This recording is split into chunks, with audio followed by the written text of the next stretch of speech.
Bismillahirrahmanirrahim. Alhamdulillah nahmaduhu wa nasta'inuhu wa nastaghfiruh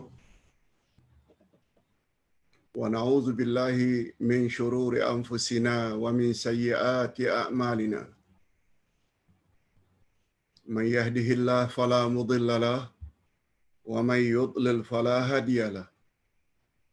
Asyhadu an la ilaha illallah wahdahu la syarika lahu wa asyhadu anna Muhammadan 'abduhu wa rasuluh la nabiyya ba'dah. Allahumma salli wa sallim ala nabiyyina Muhammad wa ala alihi wa sahbihi ajma'in, amma ba'd. Hadirin dan hadirat rahimakumullah serta para pemirsa yang saya hormati, Assalamualaikum warahmatullahi wabarakatuh.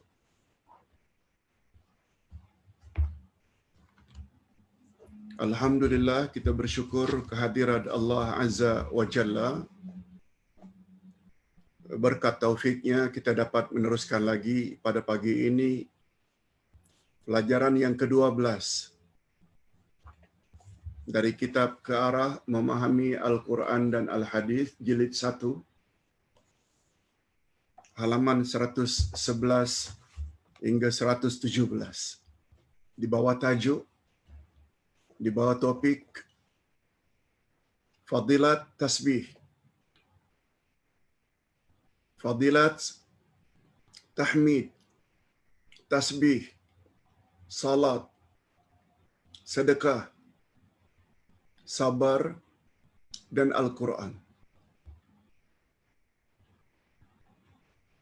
6 sekali perkara penting akan kita bahas fadilatnya pada pagi ini. Kita akan baca satu hadis sahih riwayat Imam Muslim. An Abi Malik Al-Harith bin Asim Al-Ash'ari radhiyallahu anhu qala qala Rasulullah sallallahu alaihi wasallam at-tahuru syatrul iman walhamdulillahi tamla'ul mizan wa subhanallahi walhamdulillah tamla'ani au tamla'u ma bainas samai wal ard. Wassalatu nurun wassadaqatu burhanun wasabru diya'un wal qur'anu hujjatul laka au 'alaika kullun nas yaghdu fabai'un nafsah wa mu'tiquha au mubiquha. Rawahu Muslim.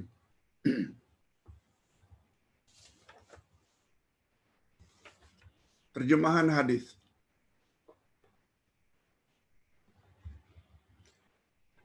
Dari Abi Malik Al-Harith bin Asim Al-Ash'ari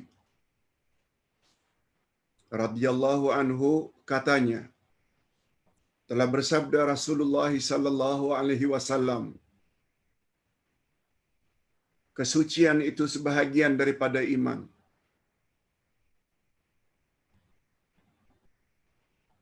Kesucian at-tahuru syatrul iman. Kebersihan atau kesucian itu sebahagian daripada iman. Alhamdulillah memenuhi timbangan. Subhanallah walhamdulillah memenuhi ruang antara langit dan bumi. Salat itu cahaya, sedekah itu bukti, dan sabar itu sinaran. Al-Quran itu hujjah bagimu atau ke atasmu. Setiap manusia berpagi-pagi, maka ada yang menjual dirinya lalu dimerdekakannya atau dibinasakannya. Hadis sahih riwayat Imam Muslim. Itu baru terjemah harfiah tentang fadilat atau kelebihan 6 istilah tadi. Tasbih, tahmid, sedekah, salat, sabar, Al-Quran. Semua istilah itu telah datang di dalam Al-Quran dan hadis Nabi sallallahu alaihi wasallam. Ingat, di antara prinsip akidah Ahlus Sunnah wal Jamaah, keyakinan orang-orang yang berpahaman Ahlus Sunnah wal Jamaah, di antara prinsipnya kita jangan gunakan istilah yang tidak datang dari Quran dan Sunnah. Tolong jangan kita gunakan istilah-istilah yang tidak pernah datang dari Quran dan Sunnah. Apa contohnya, Pak Ustaz?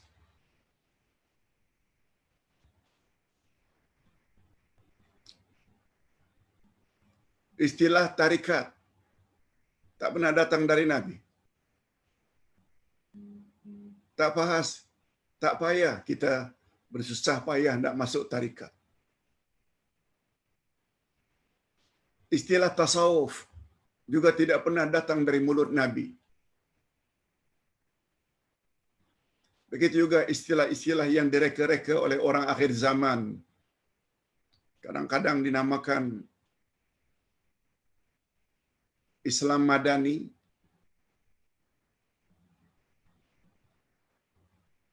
Ada lagi Islam dengan tambahan-tambahan yang bermacam-macam.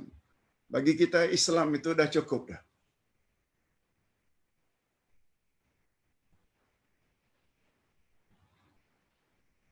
Jadi keenam istilah tadi memang datang dalam Al-Quran, dalam hadis Nabi yang sahih. Nah, fokus kepada istilah-istilah yang memang datang dari mulut baginda Rasul sallallahu alaihi wasallam seperti 6 perkara tadi. Dan istilah-istilah yang lain. Istirja', hauqalah, syahadatain, 2 kalimah syahadat.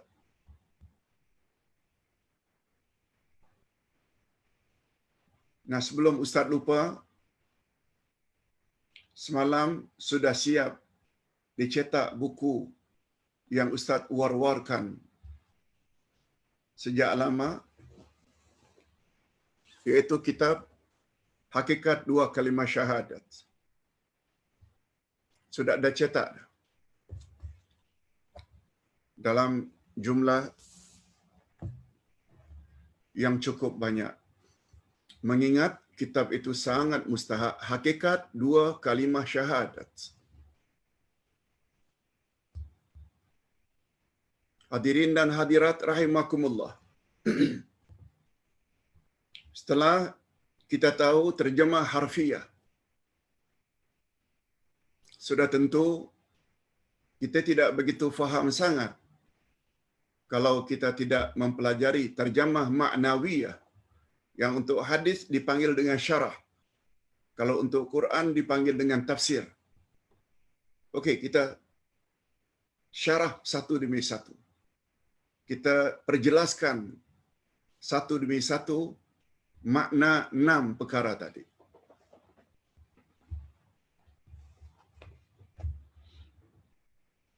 Bagus juga kalau Ustaz ingatkan kepada para jamaah.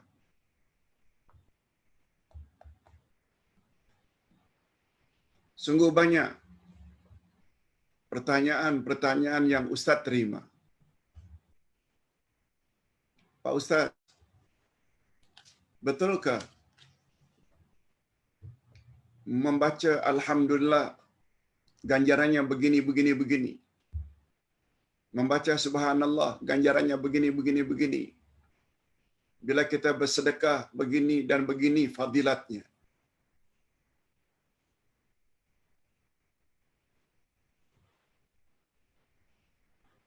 Hadirin dan hadirat, kata Imam Ibnu Katsir dalam tafsirnya, hadis-hadis Nabi yang paling banyak dilanda dengan pemalsuan adalah hadis-hadis tentang fadilat. Hadis-hadis tentang fadilat paling banyak yang dipalsukan. Oleh sebab itu, Ustaz tidak kata semuanya palsu, tidak. Ustaz hanya ingin pinjam kata-kata Imam Ibnu Katsir, hadis-hadis Nabi yang derajatnya palsu sangat banyak tentang hadis-hadis yang berkaitan dengan fadilat ini, fadilat itu, fadilat ini, fadilat itu. Oleh sebab itu, berhati-hati. Bagi Ustaz, bila kita tekuni hadis ini, confirm ianya hadis yang sahih, menyebut tentang 6 perkara tadi. Sudah memadai lah untuk kita terdorong untuk banyak bertahmid, bertasbih, sabar, sedekah dan lain-lain. Okey, kita masuk. Syarah al-hadis. Kesucian itu sebahagian daripada iman. Apa maksudnya? Kesucian zahir ke atau batin? Kesucian jasmani ke atau rohani? Kesucian hati. Kita dengar penjelasan Imam An-Nawawi mengutip pendapat dari Imam Al-Ghazali. Imam An-Nawawi menjelaskan, menerangkan bahawa Imam Al-Ghazali mengartikan kesucian atau kebersihan at-tahur syatrul iman. Kesucian itu sebahagian daripada iman. Dalam hadis ini dengan kesucian hati daripada sifat curang. Curang maknanya khianat, dengki, dendam dan penyakit-penyakit hati lainnya. Terutama sekali syirik, riya, ujub, takabur, semuanya itu adalah penyakit-penyakit hati.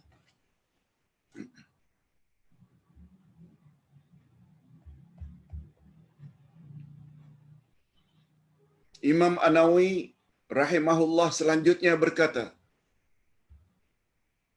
kalau tadi kata-kata beliau menurut pandangan Imam Al-Ghazali, yang dimaksudkan kesucian di situ adalah kesucian hati dari segala penyakit hati.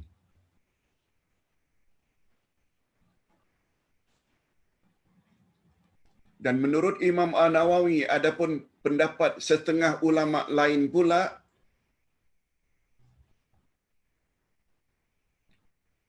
bahawa barang siapa yang membersihkan hatinya dari penyakit hati dan beruduk dan mandi dan mendirikan salat, itu berarti ia telah mengumpulkan kedua-dua kesucian, zahir dan batin. Ini dia pendapat yang lebih tepat. Kesucian yang dimaksudkan adalah kesucian zahir dan batin. Tanpa menafikan betapa pentingnya kesucian hati, batin, kesucian jasmani, badan juga sangat dituntut dalam Islam.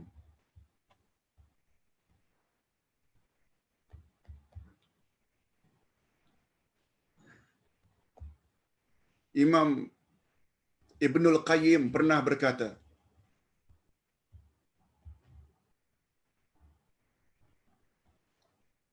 Manusia dinamakan manusia selagi ada jasmani dan rohani. Jika manusia betul-betul ingin mendapat kesehatan yang sebenar-benar sehat, mereka mesti berusaha untuk menyehatkan jasmani dan rohani. Hanya saja kata beliau,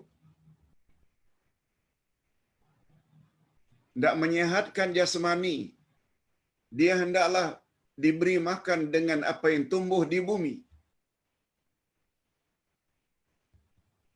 Dan untuk menyehatkan rohani, hendaklah dia diberi makan dengan yang turun dari langit.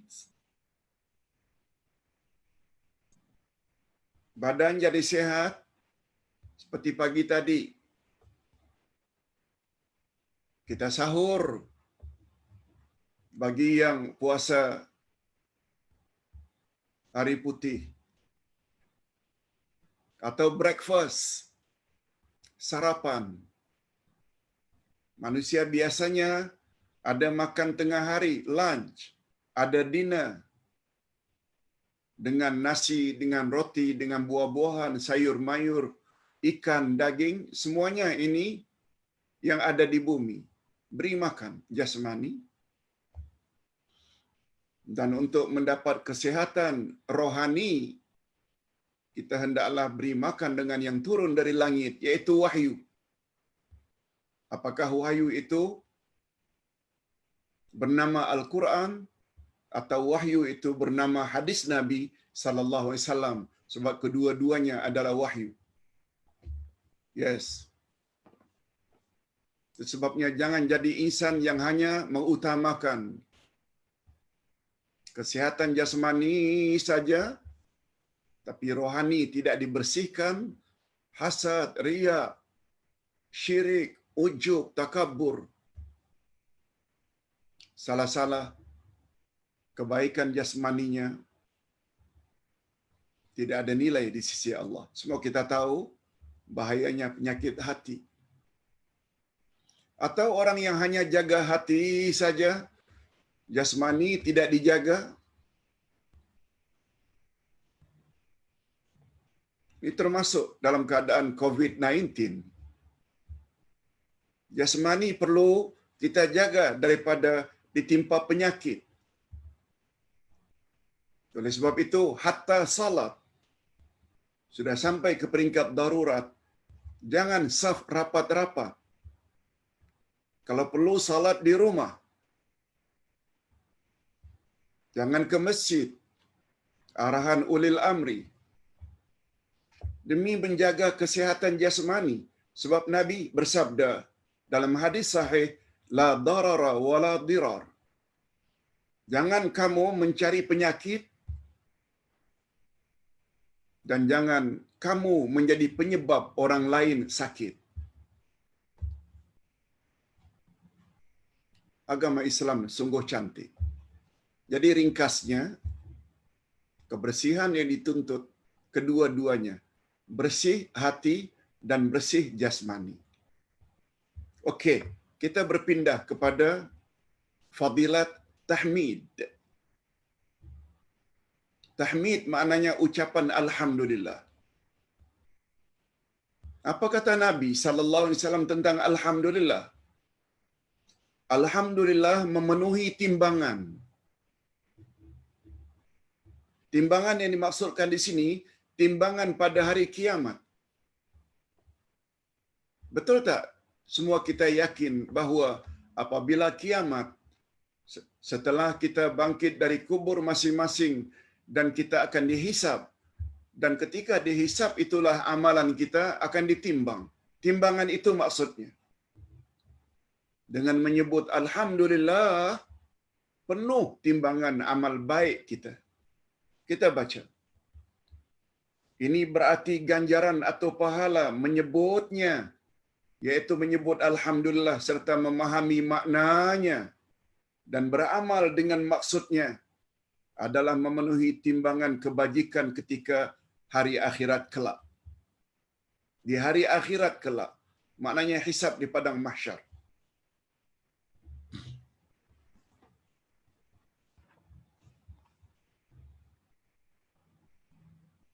dengan meyakini ini saja dah cukup dah. Mendorong mulut kita untuk ucap Alhamdulillah. Sekali saja memenuhi timbangan. Macam mana kalau 10 kali? Bagaimana kalau 100 kali? Sebut banyak-banyak. Alhamdulillah. Alhamdulillah. Alhamdulillah. Itu sebabnya para sahabat Nabi, mereka ucap Alhamdulillah bukan ketika mendapat nikmat saja. Di dalam kitab Ad-Durrul Mansur, kitab tafsir, disebut para sahabat bila ditimpa musibah ucap Alhamdulillah sampai 4 kali. Segala puji bagi Allah. Sebagai lambang syukur. Alhamdulillah pertama dibaca karena setiap musibah menimpa menunjukkan Allah sayang kita. Tak perlu kau ucap Alhamdulillah bila Allah sayang kita. Sebab Nabi bersabda, Innallaha idza ahabba imra'an ibtala. Sesungguhnya Allah apabila mencintai seseorang, diujinya orang itu. Sebab apabila seseorang ditimpa ujian, dia langsung ingat pada Allah. Itu maksudnya. Yang kedua, seseorang yang apabila ditimpa musibah, dosa-dosanya dihapus oleh Allah. Syukur lagi pada Allah. Alhamdulillah. Seseorang yang apabila ditimpa musibah, dia berpeluang untuk sabar. Dan ganjaran sabar pula akan diberi oleh Allah ganjaran tanpa hisab. Unlimited. Yang keempat, dia ucap Alhamdulillah. Sebab ujian yang menimpanya hanya ujian duniawi, bukan ujian dini. Ujian ada 2 macam. Ujian duniawi, ujian dunia yang tidak melibatkan apa-apa dosa. Dilahirkan dalam keadaan bibirnya sumbing. Dilahirkan dalam keadaan tangannya kudung. Ini namanya ujian duniawi sebab tidak melibatkan apa-apa dosa. Tapi apabila tidak mau hidup susah, lalu ingin senang cepat, lalu rasuah, lalu mencuri, lalu menipu. Nah, itu dia namanya musibah diniyah. Musibah agama. Dia layak mendapat dosa. Oleh sebab itu, hanya sekedar hidup tidak begitu kaya, itu musibah dunia. Alhamdulillah. 4 kali sahabat kita ucap Alhamdulillah bila dapat nikmat, itu pun sekali. Para sahabat yang faham dengan kehendak agama, bila musibah justru ucap Alhamdulillah bukan sekali, sampai 4 kali dengan penerangan seperti yang Ustaz sebutkan tadi. Okey. Itu sebabnya Alhamdulillah sekali saja sebut, penuh timbangan amal baik. Macam mana kalau dibaca sampai sekian ratus kali, 1000 kali? Sebut Alhamdulillah. Alhamdulillah. Alhamdulillah. Selanjutnya, Subhanallah walhamdulillah. Kedua-duanya memenuhi ruang antara langit dan bumi. Nah, bila ditambah pula Subhanallah walhamdulillah. Subhanallah walhamdulillah. Kedua-dua ungkapan itu, Subhanallah dan Alhamdulillah, dia boleh memenuhi di antara langit dan bumi. Maksudnya, andai katalah pahala atau ganjaran tahmid dan tasbih itu mau dijadikan benda, benda itu akan memenuhi ruang antara langit dan bumi. Yes. Ini berarti kalau ganjaran membaca subhanallah walhamdulillah itu dijadikan satu badan atau benda fizikal, maka benda itu dapat memenuhi ruang antara langit dan bumi. Ini menunjukkan betapa banyak dan hebatnya ganjaran yang akan diberikan oleh Allah kepada orang yang menyebutnya dengan cara yang benar. Dengan cara yang benar. Subhanallah walhamdulillah. Cuma Ustaz pernah sebut, apapun jenis zikrullah, tilawah Al-Quran ke, berzikir subhanallah walhamdulillah wala ilaha illallah wallahu akbar wala haula wala quwata illa billah, bukan sekedar sebut di lidah,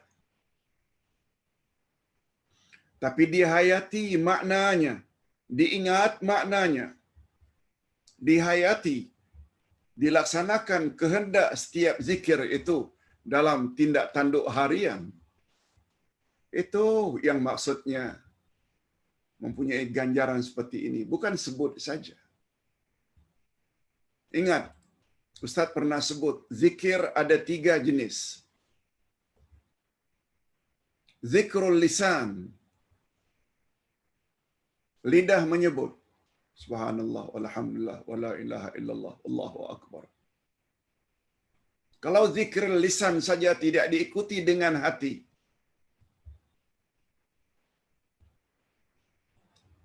zikir dengan lisan lalu dihayati, difahami dengan hati, lebih afdal daripada zikir lisan saja. Ada lagi, bila zikir lisan diikuti dengan memahami makna yang disebut dengan hati, lalu kehendak zikir tersebut yang telah difahami dilaksanakan dalam hidup sehari-hari. Ustaz buat contoh. La ilaha illallah kata lidah.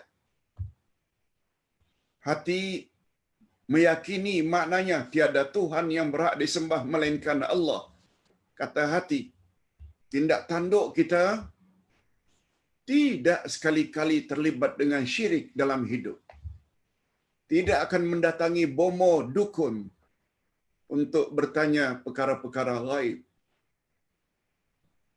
Yes.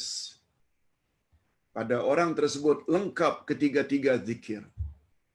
Lidah menyebut namanya zikrul lisan, hati memahami makna yang dia sebut, dan sikapnya sangat anti dengan syirik. Sebabnya kata Nabi, apabila kamu lalu kamu terlihat rumah ibadat non-Muslim, rumah ibadat kafir,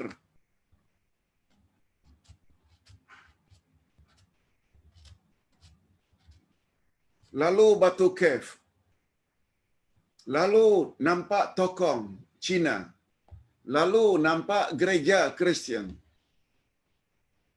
Nabi memberi nasihat.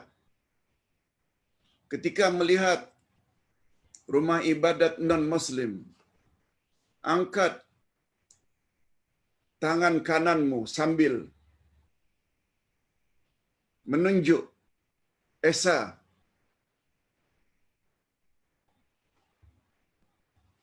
Mulut menyebut La ilaha illallah. Mata melihat gereja, tokong, kuil, batu kef. Tangan isyaratkan Esa. Mulut menyebut La ilaha illallah. Tidak ada satu Tuhan pun yang berhak disembah melainkan Allah. Hadirin dan hadirat, oleh sebab itu bila kita jalan-jalan dengan anak cucu, lalu melihat gereja ke, tokong ke, kuil ke, buat seperti itu. Walaupun anak baru 4 tahun, 5 tahun. Dia tak faham, tak mengapa. Nanti dia akan tahu setelah dewasa. Patutlah dulu atuk suruh kita sebut la ilaha illallah. Angkat satu tangan. Telunjuk. Rupanya ada di dalam arahan Nabi Muhammad sallallahu alaihi wasallam. Yes. Macam itu.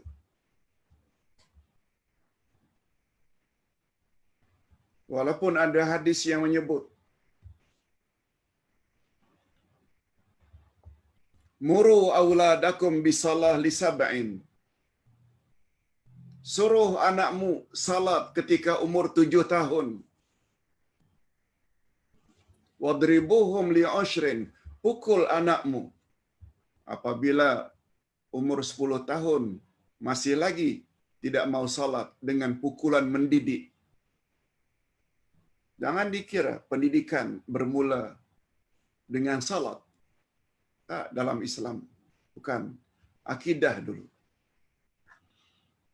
Sebagaimana Nabi mengajar para sahabat 12 tahun pertama, akidah dulu. La ilaha illallah Muhammad Rasulullah. Baru tahun yang ke-12, Nabi dipanggil Allah untuk Isra' Mi'raj, baru datang ibadah salat. Ini bermakna dalam Islam, dalam mendidik, bukan salat dulu. Salat disuruh sejak anak umur 7 tahun. Apa kata Nabi dalam satu hadis? Iftahu sima'a sibyanikum biqauli la ilaha illallah.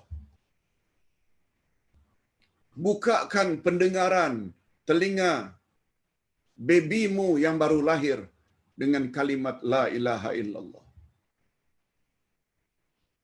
Umur 1 hari sudah disuruh masukkan kalimat la ilaha illallah di telinga baby. Itu sebabnya ada syariat. Hendaklah diazankan di telinga kanan, diqamatkan di telinga kiri. Sama ada baby boy atau baby girl. Apa maksudnya? Sejak umur 1 hari lagi. Baru lahir lagi. Sudah ditanamkan akidah. Hanya Allah yang berhak kamu sembah. Nabi Muhammad adalah pesuruh Allah, role model bagi kamu bila dah dewasa nanti. Ini dalam Islam itu rahasianya. Itu sebabnya Luqmanul Hakim ketika mendidik atau mengajar anaknya, pertama-tama apa kata Luqman? A'udzubillahi minasyaitonirrajim. La tusyrik billah. Ya bunayya, wahai anakku, la tusyrik billah. Jangan kamu buat syirik terhadap Allah. Kemudian pada ayat-ayat berikutnya baru Luqman kata, ya bunayya, aqimis salah. Dirikan salat. Mana dahulu? Bukan salat dulu. Tauhid dulu.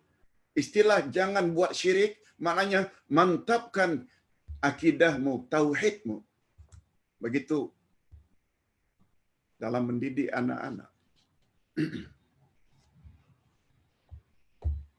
Hadirin dan hadirat serta para pemirsa yang saya hormati, hakikat di atas bukanlah suatu yang mustahil bagi Allah. Hakikat tersebut bukan sesuatu yang mustahil bagi Allah.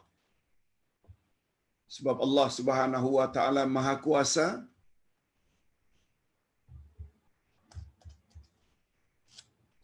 Allah berfirman pada ayat second last surat Yasin, innama amruhu idza arada syai'an ay yaqula lahu kun fayakun.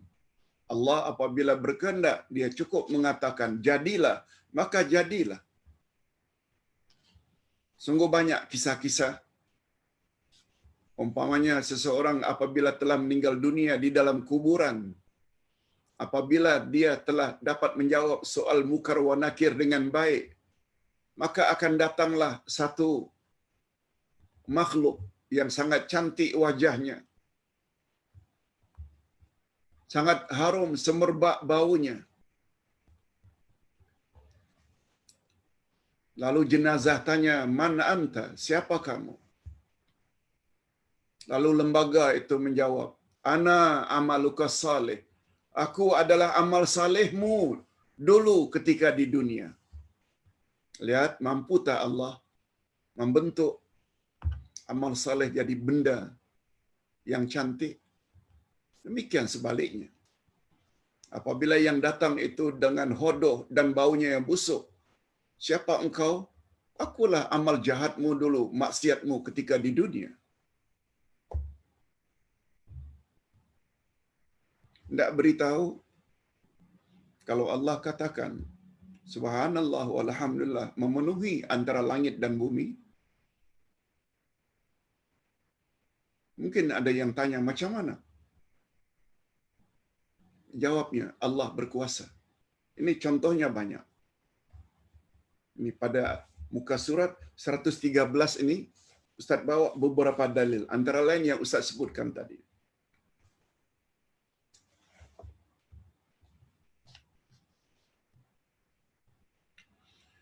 Hanya saja sedikit tambahan. Penggunaan tahmid, alhamdulillah, dan tasbih, subhanallah. Macam mana penggunaannya? Ini ilmu yang sangat berguna. Alhamdulillah menunjukkan kepada wujudnya segala pujian bagi Allah. Termasuk segala sifat kesempurnaan dan kebesarannya. Kita dah belajar dah. Dalam pelajaran Al-Asma'ul Husna. Jadi kalau dikatakan Alhamdulillah, maka dengan sendirinya kita telah mengisbatkan atau menetapkan keseluruhan sifat tersebut, yaitu sifat kesempurnaan yang kita panggil dengan subutiyah. Sifat subutiyah tersirat di dalam alhamdulillah. Apa sebab alhamdulillah itu tersirat di dalamnya segala sifat kesempurnaan? Sebab maknanya segala puji milik Allah. Dan ini berbeza dengan subhanallah. Subhanallah pula menunjukkan kepada kesucian Allah. Kita bersihkan Allah. Kita sucikan Allah daripada segala sifat yang tidak layak baginya. Allah bersih dari segala kecacatan. Allah bersih dari segala kecederaan. Allah bersih daripada keaiban sifatnya. Nah, ini pula namanya sifat apa? Salbiyah. Coba lihat antara satu kitab dengan kitab yang lain, ada kaitannya. Ada hubung kaitnya. Ada relevansinya. Sebabnya bila belajar jangan satu kitab saja. Itu sebabnya Ustaz ambil satu inisiatif. Satu minggu kita bedah 7 kitab. Antara satu kitab dengan kitab yang lain saling kuat menguatkan. Ustaz ulang sekali lagi. Mengapa ada gandingannya alhamdulillah, subhanallah? Karena alhamdulillah untuk menyatakan sifat kesempurnaan bagi Allah. Sebabnya Allah SWT memuji dirinya. Apa sebab? Sebab pada dirinya semuanya serba kesempurnaan. Tidak ada cacat sedikit pun. Sedangkan subhanallah pula, kita menafikan daripada Allah segala sifat-sifat yang tidak layak baginya. Jadi kombinasi antara alhamdulillah dengan subhanallah, inilah yang kita sebut di dalam pelajaran Al-Asma'ul Husna. Sifat Allah pada garis besarnya ada 2. Subutiyah itu ditunjuki oleh alhamdulillah. Salbiyah menafikan kekurangan daripada Allah itu terdapat di dalam subhanallah. Yes, macam itu. Dengan pengertian di atas,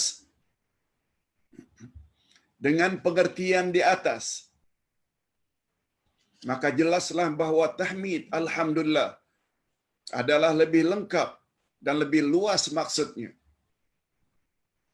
Alhamdulillah lebih luas daripada subhanallah. Dan inilah antara lain sebabnya mengapa perkataan tasbih subhanallah tidak diucapkan melainkan diiringi dengan tahmid alhamdulillah. Ini sama betul dengan konsep kalimat tauhid la ilaha illallah. Tiada Tuhan yang berhak disembah. Itu penafian, itu membawa makna tasbih. Kita mensucikan Allah daripada selain Allah daripada disembah. Baru illallah itu tasbih. Maaf, itu tahmid. Alhamdulillah. Itu isbat. Barangkali kita masih ingat lagi. Ustaz ada sebut dalam buku Akidah jilid 1. Apa kata buku ini? La ilaha illallah ada 2 rukun. Kita mesti tahu ada 2 rukun dalam kalimat tauhid la ilaha illallah. Rukun yang pertama nafi. Kita menafikan tidak ada Tuhan yang berhak disembah. La ilaha. Itu rukun pertama, penafian. Illallah itu isbat. Kita sabitkan hanya Allah saja yang Maha Esa yang berhak disembah. Itu sebabnya mengapa di dalam kita berzikir kita sebut dulu subhanallah, kemudian baru walhamdulillah.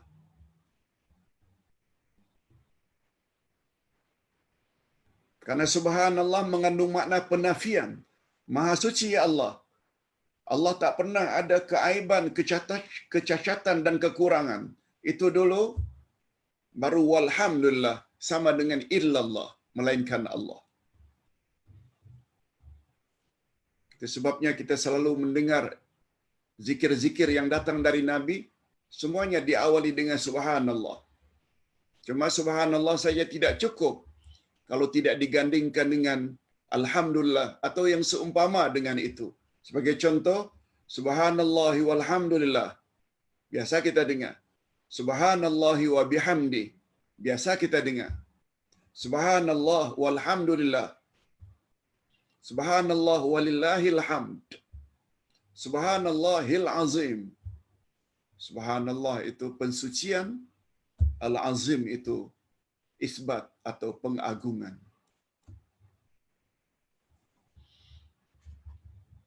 Jadi apabila kita berzikir dengan zikir-zikir seperti ini, ingat mengapa subhanallah didahulukan. Karena kita kena nafikan dulu segala yang layak disembah. Tak ada yang layak disembah, hanya Allah. Itu sebabnya tahmid itu diletak di belakang. Okey. Kita dah sebut dengan panjang lebar tentang subhanallah walhamdulillah. Itu sebabnya nanti di dalam buku Akidah 2 kita akan belajar nanti satu topik yang sangat-sangat penting. Buku ini dulunya colornya biru, tapi sekarang colornya sama dengan ini.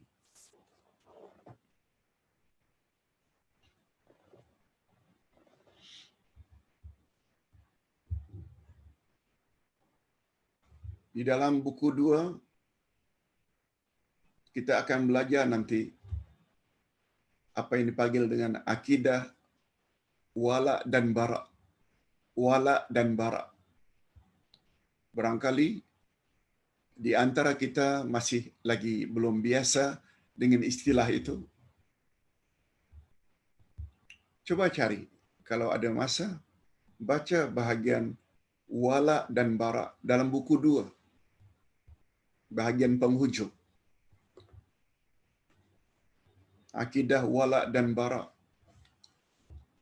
sangat-sangat mustahak untuk memahami makna la ilaha illallah. Mengapa paling mustahak, Pak Ustaz? Sebab la ilaha illallah ada kalimat tauhid. Kalimat tauhid apabila dimiliki oleh seseorang, walaupun sebesar zarrah, membuat dia tidak akan kekal dalam neraka. Dia pasti masuk syurga. Walaupun karena dosanya, dia akan dibenamkan di dalam neraka terlebih dahulu. Kata Nabi, orang yang mempunyai tauhid, walau sebesar zarrah, dia tidak akan kekal dalam neraka. Nah, apatah lagi dengan tauhid yang kita miliki, kita pula banyak beramal saleh, segera tobat bila ada kekurangan. Insya-Allah orang-orang seperti itulah orang yang sangat layak masuk syurga untuk selama-lamanya. Sebabnya akidah perlu dibetulkan. Dan untuk memahami makna la ilaha illallah kalimat tauhid, tak akan sempurna bila kita tidak faham konsep wala dan bara. Nah, biar itu nanti kita bahas kemudian. Dan Ustaz yakin kedua-dua istilah tersebut, wala dan bara, tidak begitu popular dalam masyarakat Islam Nusantara. Ustaz tidak kata tak ada yang tahu. Tak, banyak yang tahu. Tapi approach pembelajaran akidah di Nusantara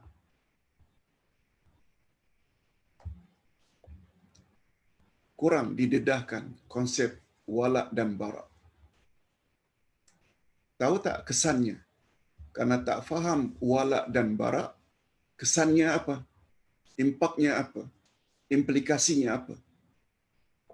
Seseorang banyak salat, puasa, umrah, haji, sedekah, tapi syirik masih buat lagi. Karena dia tak faham makna bara.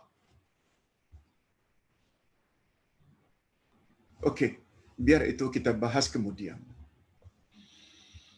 Hadirin dan hadirat, apa kata Nabi selanjutnya? Salat itu adalah cahaya. As-salatu nurun. Salat itu nur. Maksudnya iadah ibadat salat. Peranannya tidak ubahnya seperti cahaya yang akan menerangi jalan hidup seseorang yang sebenarnya. Bukankah di dalam salat itu kita wajib berdoa? Kalau doa itu tidak dibaca, tak sah salat kita. Dan doa itu tertera di dalam surat Al-Fatihah. Ihdinas siratal mustaqim. Tunjuki kami jalan yang lurus. Macam mana kita boleh menempuh jalan yang lurus supaya tidak sesat? Kita perlu cahaya. Dan cahaya itu adalah salat. Ini belum lagi kalau kita sebut sabda Nabi, awwalu ma yuhasabu bil abdi yaumal qiyamah as-salah. Pertama-tama yang Allah akan tanya nanti pada hari kiamat adalah tentang salatnya.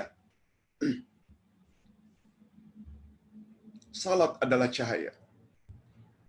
Dia seperti cahaya bagi orang yang mengerjakannya di dunia dan di akhirat. Sebabnya orang yang salat diharapkan akan lancar perjalanannya meniti siratal mustaqim.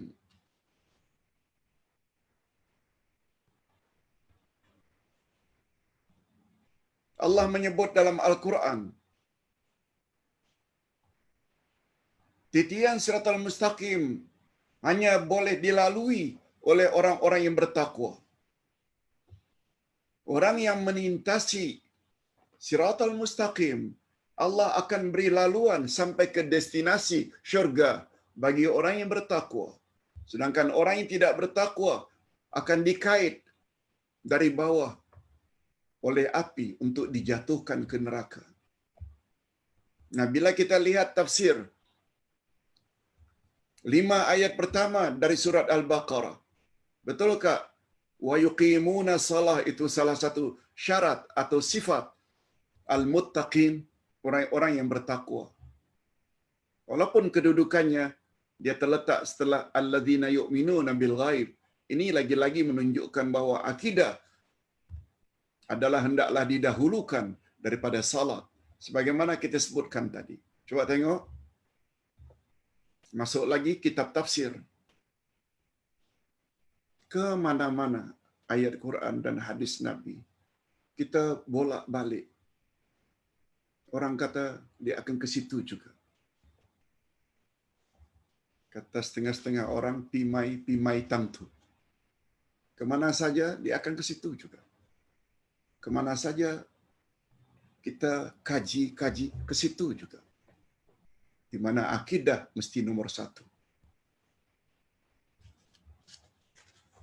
Itu sebabnya keperluan kepada 3 perkara tadi, lidah, hati dan anggota, dia akhirnya menjadi syarat. Dia menjadi rukun, baru 2 kalimah syahadat ini sah. Kalau kita selama ini tahu rukun, syarat, sah, salat. 2 kalimah syahadat juga ada rukun. Dalam kitab ini tertera rukun-rukun 2 kalimah syahadat. Ustaz selalu ulang-ulang. Pertama 2 kalimah syahadat. Asyhadu an la ilaha illallah wa asyhadu anna Muhammadar Rasulullah. Mesti sebut dengan mulut. Itu peranan lisan. Kecuali bagi orang yang bisu. Yalah, mereka tak mampu. Rukun pertama. Rukun kedua, at-tasdiqu bil qalbi. Benarkan dengan hati. Nah, itu urusan hati.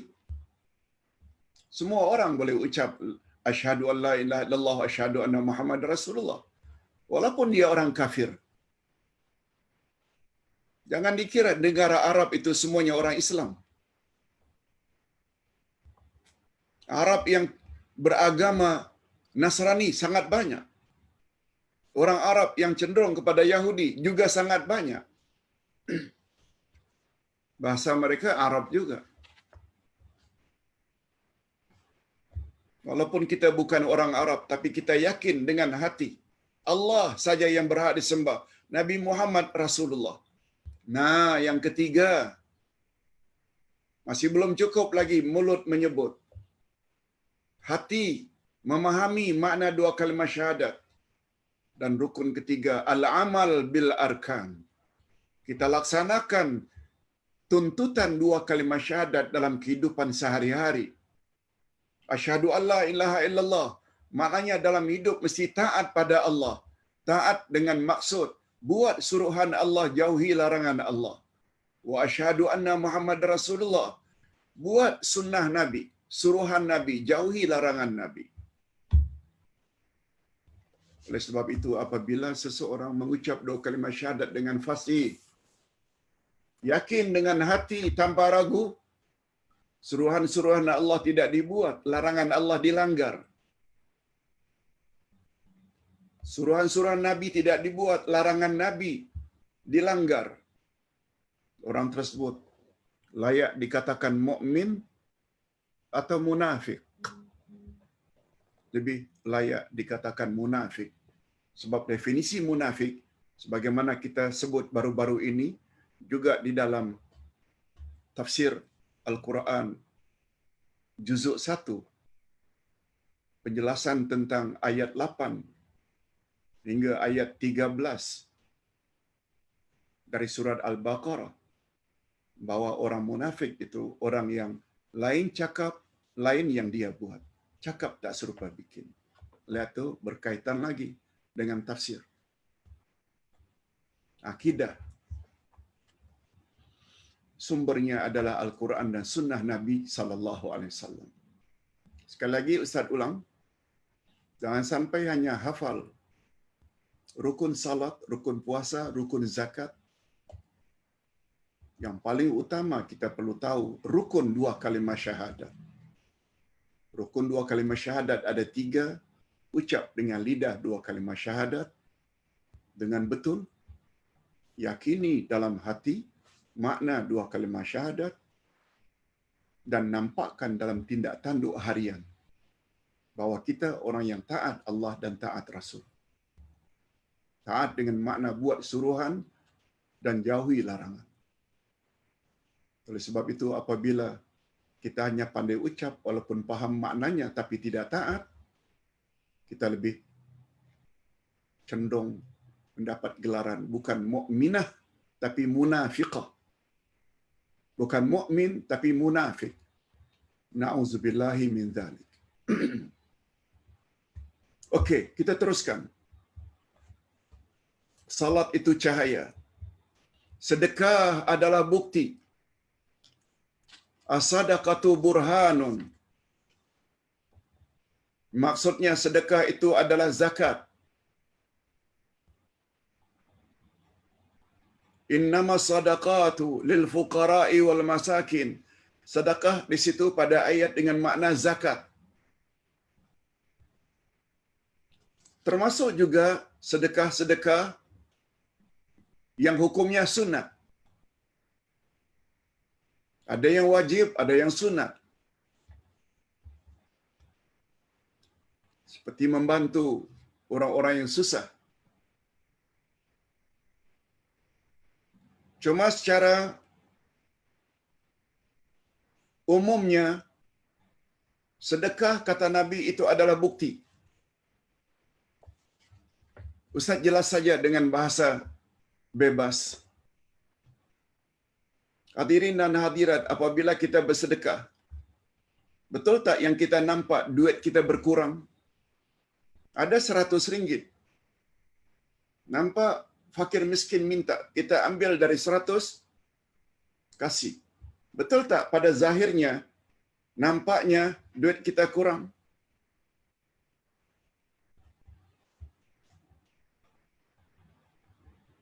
Tetapi dalam keyakinan kita, sebenarnya duit kita telah bertambah. Itu sebabnya ada istilah, sedekah itu adalah bukti.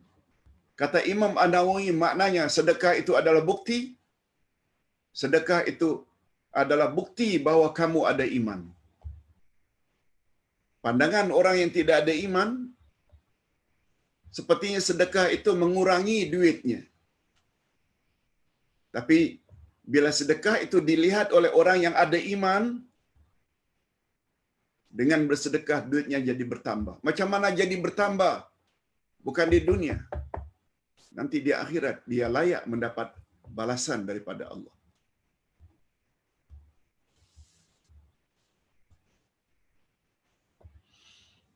Melihat sedekah itu pertambahan harta, hanya terbatas bila yang melihat itu orang yang ada iman. Orang yang ada iman. Itu sebabnya Nabi pernah bersabda, yaqulun nasu atau yaqulu ibnu Adam, mali mali mali. Manusia atau anak cucu Adam selalu mengatakan, itu hartaku, itu hartaku, itu hartaku. Padahal kata Nabi, harta mereka itu 3 saja.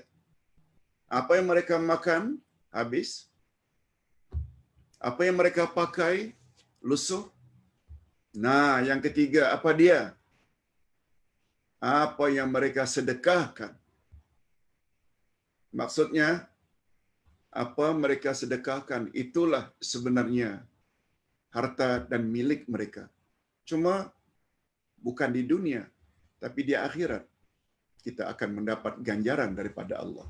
Yes, lebih kurang begitu pengertian sedekah adalah bukti. Bukti bahawa orang itu ada iman. Itu sebabnya, jangan lokek untuk bersedekah, jangan lokek untuk infak, jangan lokek untuk mengeluarkan zakat, jangan lokek untuk wakaf. Semuanya itu sebenarnya harta kita yang bakal kita terima nanti di akhirat.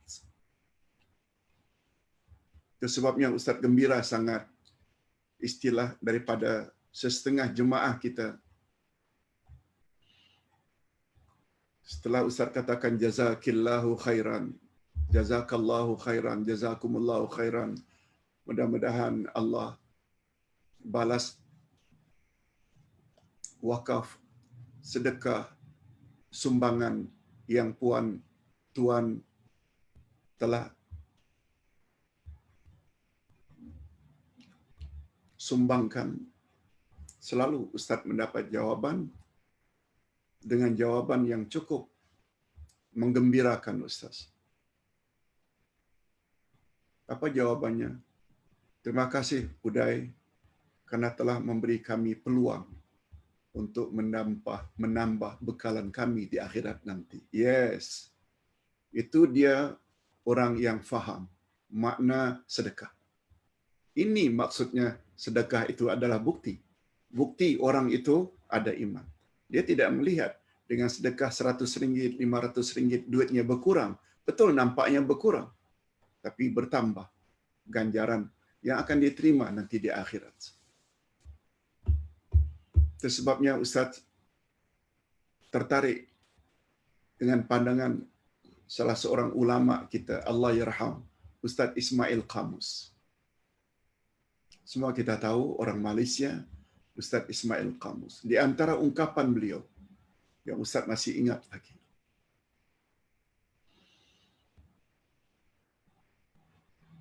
Kita jangan terlalu takut dengan mati. Kita jangan terlalu takut dengan kematian. Yang perlu kita takut adalah kehidupan setelah kita mati. Kita jangan takut akan datangnya kematian. Semua kita tahu, kullu nafsin dha'iqatul maut. Setiap yang bernyawa mesti mati. Jangan takut. Ialah fitrahnya kita takutlah. Takut karena kurang bekalan. Itu biasa. Takut itu tidak salah. Itu namanya takut fitrah. Takut fitrah tidak salah. Takut pada harimau, takut pada ular dipatuk, takut kalajengking, itu takut tidak disalah dalam ilmu akidah. Cuma kata beliau, jangan takut akan kematian. Yang perlu Anda takuti adalah kehidupan setelah mati.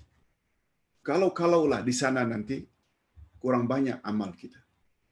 Kurang baik amal kita. Yes, cantik nasihat itu. Hadirin dan hadirat rahimakumullah. Sebabnya doa yang cukup komprehensif. Ustaz pernah sebut. Ya Allah, perbaikilah agama kami sebab dialah yang akan mengatur segala urusan kami. Ya Allah, perbaikilah dunia kami sebab padanya kami menjalani kehidupan. Ya Allah, perbaikilah akhirat kami sebab kepadanya semua kami akan menuju. Selanjutnya apa? Waja'alil hayata ziyadatan lana fi kulli khair. Ya Allah, jadikanlah sisa-sisa hidup kami ini sebagai pertambahan bekal kami untuk hidup di akhirat nanti. Nah, kita teruskan. Sabar adalah sinar. Wasabru diya'un. Diya itu maknanya sinar. Hampir sama dengan makna cahaya. Maksudnya, sabar adalah sinar yang menyuluh, yang menerangi jalan yang akan kita tempuh. Sabar. Bagaimanapun juga sulitnya jalan itu, namun ditempuhnya juga dengan penuh kesabaran. Ingat, sabar ada 3 jenis. Sabar melaksanakan perintah. Yang kedua, sabar menjauhi larangan Allah. Baru yang ketiga, sabar terhadap ujian Allah. Ini Ustaz tulis di sini. Seperti menghadiri majlis online seperti ini, kuliah online. Kalau tak sabar-sabar, kita tak boleh duduk mendengar dengan tekun. Kalau tak sabar-sabar, kita tak akan bangkit untuk salat subuh. Sabarlah yang membuat kita rajin, taat pada Allah. Sabar juga boleh dan membuat kita mampu meninggalkan larangan Allah. Sabar maknanya menahan. Tak mau ambil duit rasuah, tak mau menipu, tak mau berbohong, tak mau meninggi suara di depan mak bapak. Selanjutnya, sabar kita selalu sebut. Itu sebabnya dalam bidalan Melayu selalu disebut, sabar kunci kejayaan. Apa maknanya? Nak berjaya, awak mesti sabar. Orang yang hari ini ada PhD, ada master, ada pangkat ini, pangkat itu, mereka tidak akan mencapai itu semua tanpa kesabaran. Dulu ketika sebagai student, sabar. Berpisah dengan ibu bapa, menuntut ilmu, sabar. Itu sebabnya ada istilah sabar kunci kejayaan. Tauke hari ini yang kaya raya itu, berkat kesabaran mereka lah dulu. Dari kecil lagi, step by step, akhirnya jadi orang yang kaya raya. Nah, ini tidak kurang pentingnya. Al-Quranu hujjatul laka au alaika. Terjemah harfiahnya, Quran itu adalah hujah untukmu dan hujah ke atas kamu. Dalam bahasa Arab, kata sambung ini membawa makna yang berbeza. Dia dekat dengan English. Look at, look down, look after. Betul tak membawa makna yang berbeza?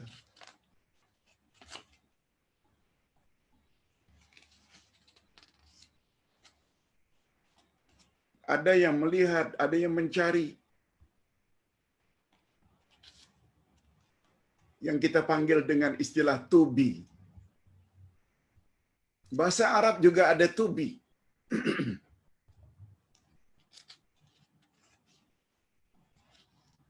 Malah kadang-kadang perkataan yang sama karena to be-nya berbeza, dia membawa makna perbezaan macam siang dan malam.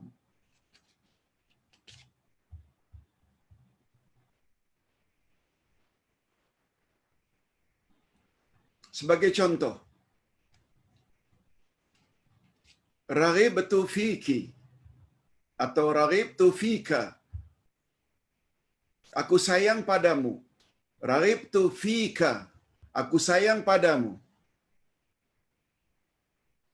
Tapi apabila tubinya, raghibtu anka. Aku benci padamu. Lihat tu, sama-sama raghibtu. Tapi bila tambahan tubinya fi, dia jadi sayang, cinta. Raghibtu fiki. Tapi bila tubinya an, raghibtu anka. Aku benci padamu. Coba lihat macam siang dan malam. Da'a ya doa, berdoa. Allahumma ufirli. Ya Allah, ampunkanlah dosa-dosaku. Tapi kalau dalam bahasa Arab, da'a ya doa an, maaf, ala, ya doa ala,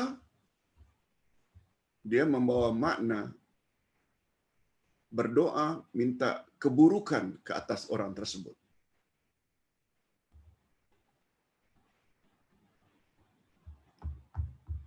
Sebabnya Nabi SAW menggunakan istilah, jangan kamu berdoa ke atas anakmu. Berdoa ke atas anakmu membawa makna keburukan, doa buruk.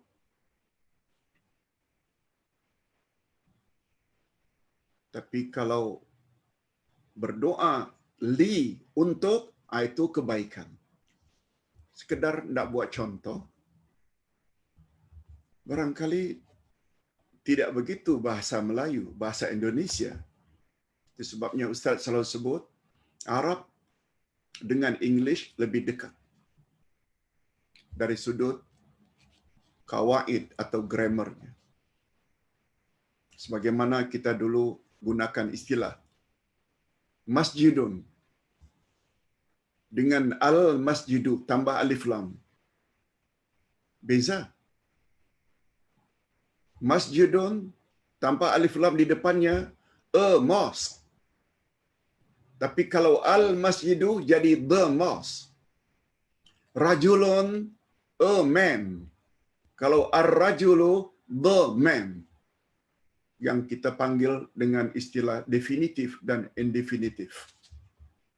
Yang satu, lelaki itu umum, tak dikenal, tapi ar-rajulu the man mesti kita tahu. Laki-laki tertentu. Hadirin dan hadirat rahimakumullah, sebabnya kita pada umumnya orang Malaysia faham English, mahir English, belajar bahasa Arab lebih mudah sebenarnya daripada orang yang tidak ada background, yang tidak ada dasarnya dalam bahasa Inggeris. Yang ada faham kaedah English, dia lebih mudah memahami Arab daripada orang yang tidak ada background Englishnya. Hadirin dan hadirat rahimakumullah. Ustaz kembali kepada Al-Qur'anu hujjatul laka, laka lam maknanya Quran boleh jadi penolongmu di akhirat nanti. Au alaika atau Quran itu boleh mendakwa kamu di akhirat nanti. Yang satu membela, yang satu dia nanti akan mendakwa, akan menuntut dari kamu. Bagaimana Quran boleh berperanan menolong kita? Bagaimana Quran boleh memberi syafaat pada kita? Bila Quran dibaca, lalu kita ikuti ajaran Quran dalam kehidupan sehari-hari. Yes. Itu sebabnya Ustaz selalu sebut kewajiban kita terhadap Quran. Iman, baca, faham, amal, dan sebar-sebarkan. Nah, bila kelima-lima ini kita miliki, Quran akan jadi penolong kita nanti di akhirat. Itu namanya Al-Quranu hujjatul laka. Tapi bila kita baca Quran, kita tidak laksanakan apa yang kita baca, besar kemungkinan Quran akan menuntut bela nanti di akhirat. Kamu baca aku, tapi mengapa kamu tidak amalkan apa yang kamu baca? Mengapa kamu cakap tak serba bikin? Mengapa kamu cakap, kamu baca aku, tapi kamu tidak laksanakan kandungan yang ada di dalam aku, kata Quran. Itu maknanya Quran akan menuntut dari kita. Ini maksudnya. Ini maksudnya. Al-Quran hujjatul laka au alaika. Itu sebabnya Allah SWT berfirman pada surah Taha ayat 124. Apa kata Allah tentang orang yang berpaling dari Al-Quran? وَمَنْ أَعْرَضَ عَنْ ذِكْرِي فَإِنَّ لَهُ مَعِيشَةً ضَنْكًا وَنَحْشُرُهُ يَوْمَ الْقِيَامَةِ أَعْمَى. Barang siapa yang berpaling daripada peringatanku, yakni Quran, maka sesungguhnya baginya penghidupan yang sempit, dan kami akan menghimpunkannya pada hari kiamat dalam keadaan matanya buta.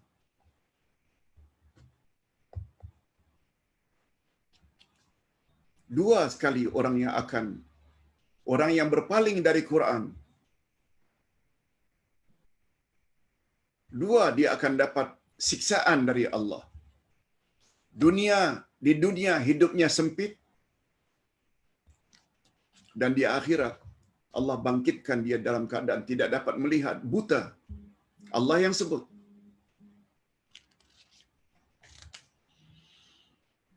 Ini Ustaz cadang akan Ustaz tulis untuk sinar harian next week.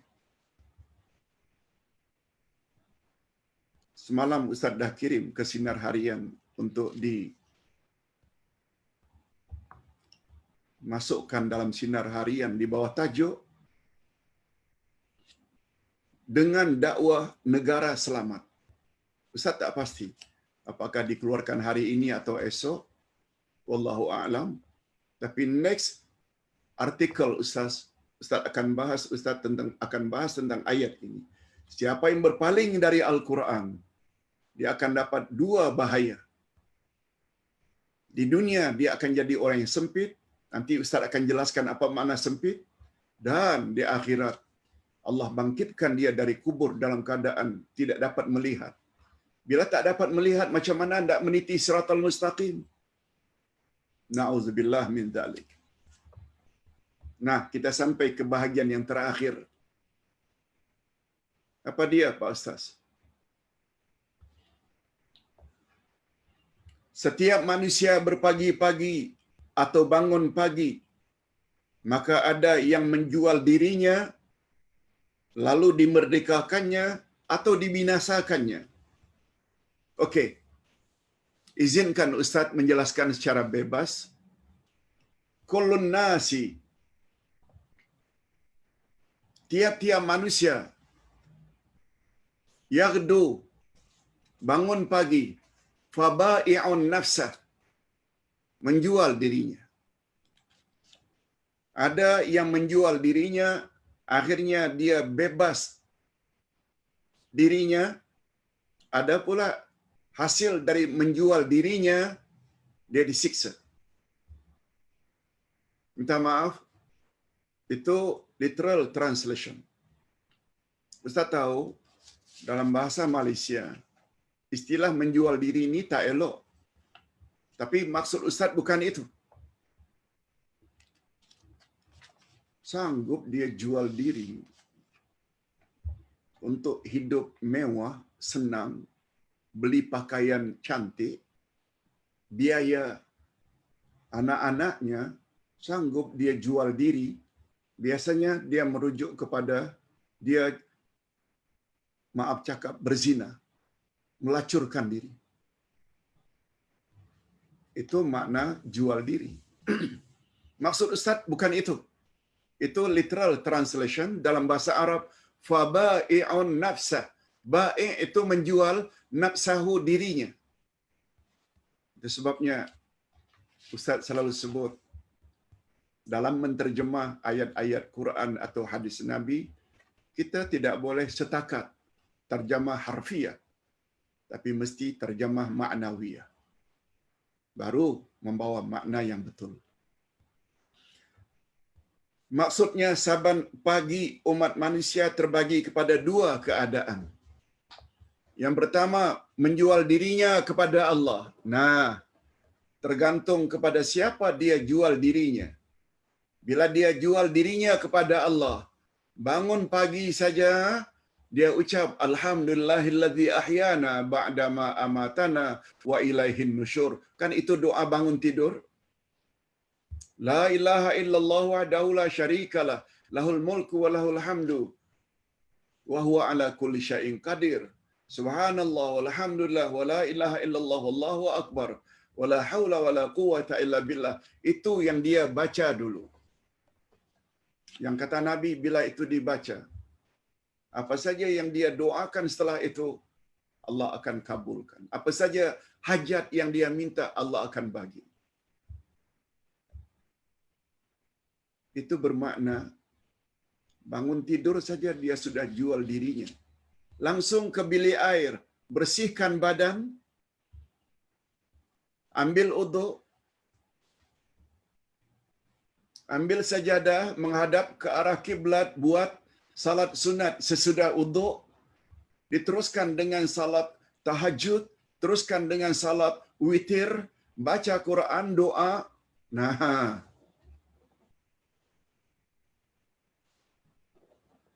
orang ini bermakna telah menjual dirinya pada Allah.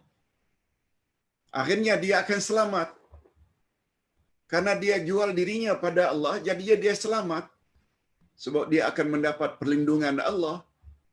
dia akan mendapat ganjaran terhadap amal saleh yang dia telah lakukan. Kullun nasi, semua manusia, yaghdu, berpagi-pagi, istilah Melayu kita, celik mata, fabai'un nafsa, dia telah jual dirinya. Famu'tiquha, ada yang menjual dirinya, akhirnya dia telah memerdekakan dirinya daripada siksaan Allah, seperti contoh tadi. Au mubiquha, atau dia menjual diri yang akhirnya dia disiksa. Ini dia jenis yang kedua, yang menjual dirinya kepada syaitan dan kepada hawa nafsunya dengan mengikuti kehendaknya, kehendak syaitan. Sudahlah bangun tidur tak baca doa, tidak tahajud, tidak witir, malah salat subuh pun tidak. Bangun tidur, langsung capai kuali. Goreng kari pap, buat nasi lemak, buat kuih ini, kuih ini. Yang dia ingatnya duit, duit, duit. Ustaz tidak anti dengan golongan ini. Sebab kita pun perlu makan juga, perlu cari rezeki juga. Tapi tolonglah dahulukan baca doa, ambil uduk, sebagaimana nasihat Allah yarham Syekh Ali Jabir. Buat tahajud walau 2 rakaat saban malam. Buat witir walau 1 rakaat. Tapi setiap pagi. Tak sampai 15 minit pun. Malah apabila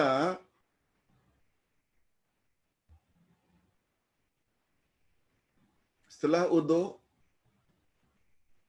kita masakkan air, tidak menunggu dia menggelegak,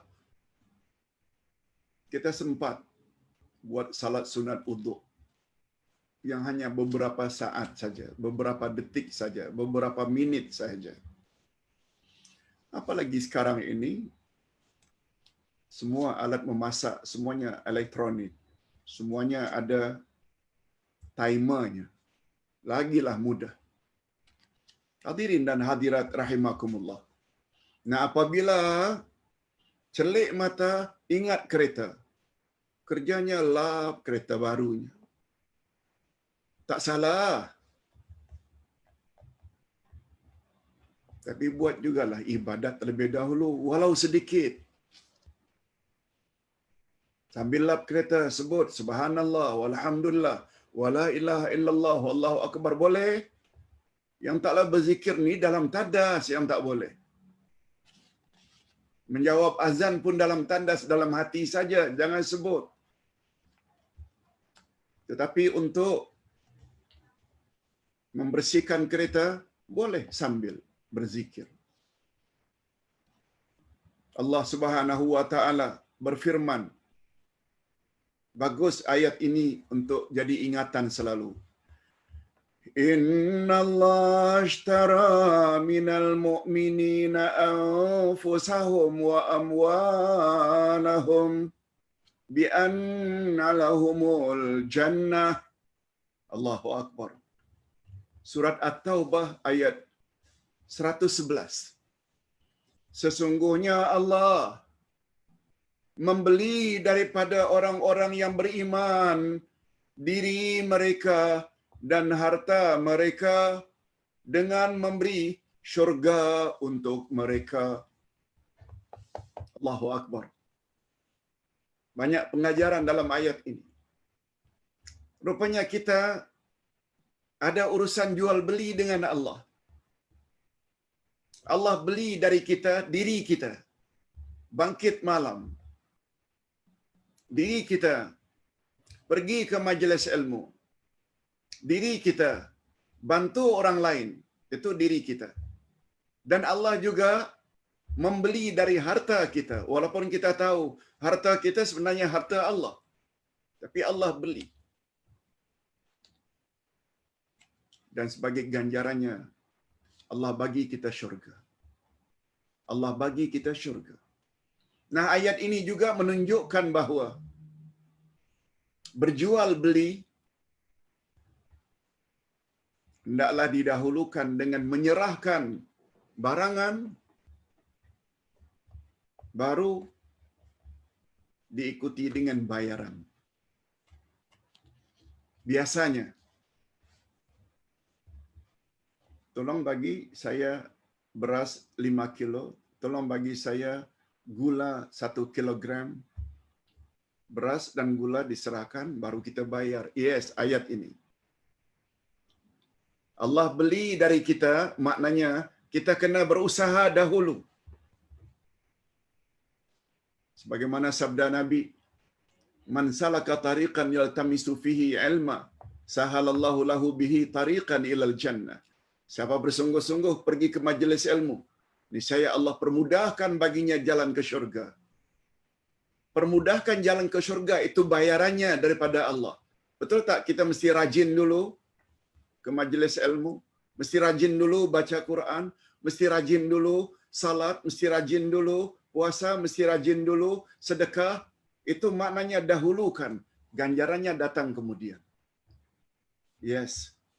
Kata ulama, tidak ada jual beli semulia ini, yaitu jual beli dengan Allah.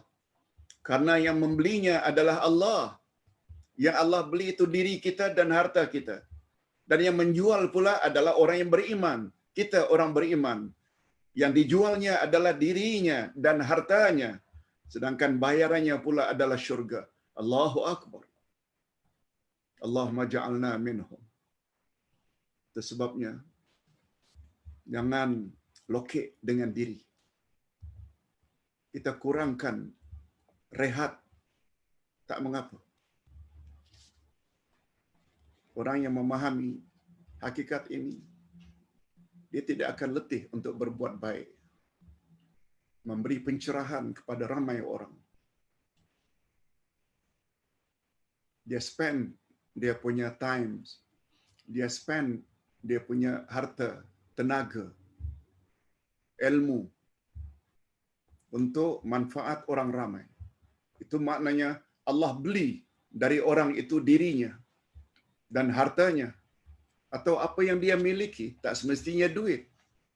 Sebabnya dalam satu riwayat, siapa punya harta, sedekahlah dengan hartanya. Siapa yang ada tenaga, sedekahlah dengan tenaganya. Siapa yang ada ilmu, man kana lahu ilmun falyatasaddaq bi ilmihi. Siapa yang punya ilmu, bersedekahlah dengan ilmunya. Bila memahami ayat ini, membuat kita jadi orang yang rajin. Hadirin dan hadirat, kata Imam An-Nawawi terakhir. Ini bahagian yang terakhir. Kata Imam An-Nawawi, ayat ini menjadi alasan bahwa dalam jual beli hendaklah didahulukan memberi barangan. Memberi barangan. Barangan itu hendaklah diberi daripada menerima uang. Karena Allah mewajibkan orang beriman berjuang di jalan Allah terlebih dahulu, kemudian barulah dia menerima balasannya.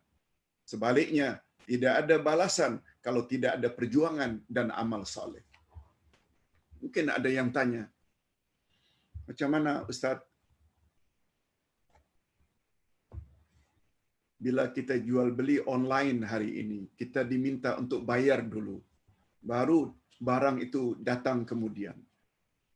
Hadirin dan hadirat, para ulama fiqh bersepakat mengatakan ini juga adalah boleh. Ini juga adalah boleh, umpamanya membeli secara online. Sebabnya bagi Ustaz, tidak jadi masalah kalau tidak dibayar dulu kalau beli kitab. Bila kitab dah sampai baru bayar, no problem. Sebenarnya macam itu yang betul. Tetapi sistem kita kadang-kadang dengan adanya penipuan, karena jual ini secara online, lalu dibuatlah syarat. Mesti masukkan dulu ke dalam akaun, baru kami akan kirim. Ini bab muamalat. Dan bab muamalat ketentuan yang datang dari agama sifatnya global, bukan detail. Beza dengan ibadat. Zaman Nabi mana ada? Masuk shilling, tekan button, keluar minuman. Yang datang dari Nabi, panduan secara global, asalkan tidak ada tipu-menipu dalam urusan itu. Boleh, teruskan. Ustaz pernah berada di Belanda, masukkan shilling, tekan button, keluar stem. Sana lagi canggih. Beli stem untuk surat menyurat ini cukup dengan tekan button keluar. Yang harganya berapa? Itu sebabnya kalau ada disyaratkan, kalau ingin barangan tersebut, hendaklah masuk dulu dalam akaun ini, nanti kami akan kirim, karena terdapat barangkali penipuan-penipuan yang apabila dikirim dulu, lalu tak dibayar, macam mana nak claim.